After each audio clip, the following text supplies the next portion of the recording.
In the previous episode, we learned about the concept of measurement, the metric or SI system, and the English system.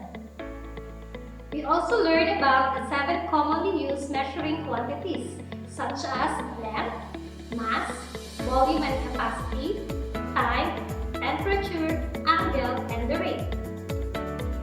But how can we convert the units of metric to English, metric to metric, and English to English system of quantities?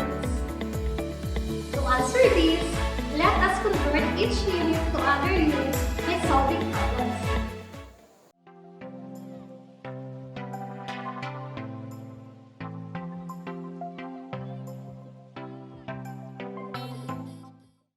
Miguel and Michelle are friends.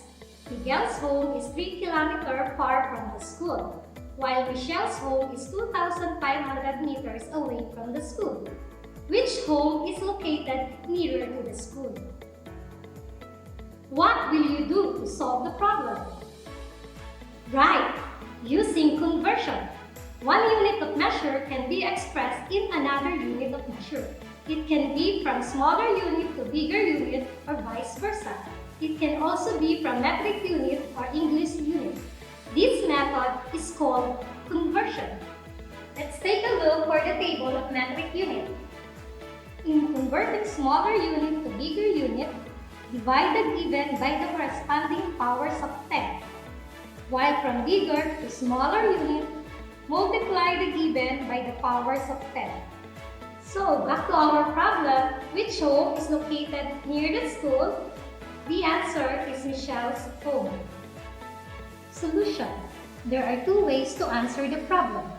First is by converting kilometer into meter. 1 kilometer is equivalent to 1,000 meters. 3 times 1,000 equals 3,000 meters. And that is Miguel's distance from the school.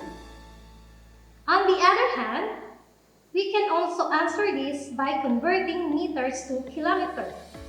And that is by dividing 2,500 by 1,000. And the answer is 2.5 kilometers, which is Michelle's distance from the school. Aside from computation, we can also use the metric converter ruler. It means moving one unit place to another.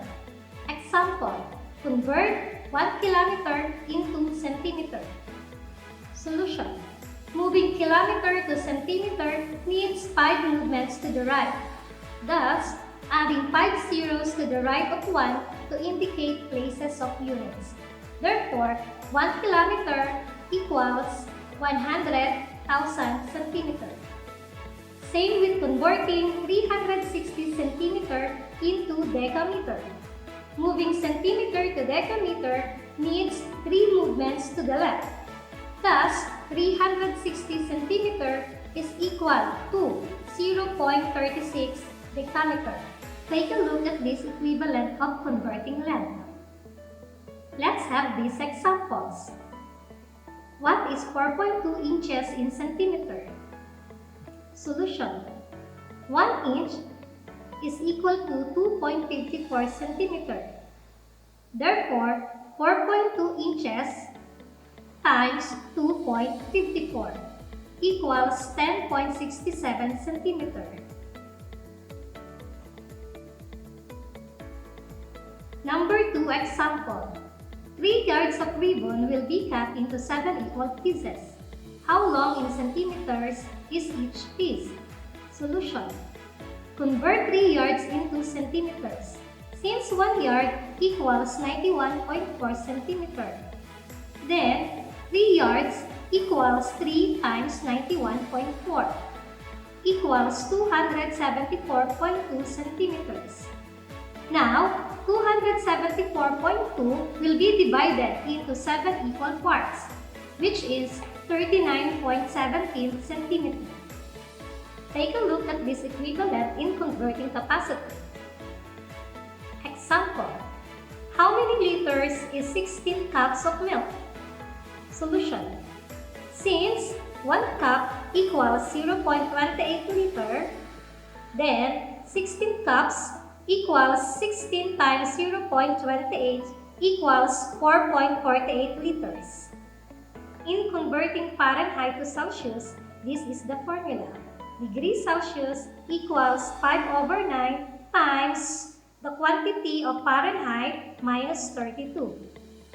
Or degrees Celsius equals 0.56 times the quantity of Fahrenheit minus 32.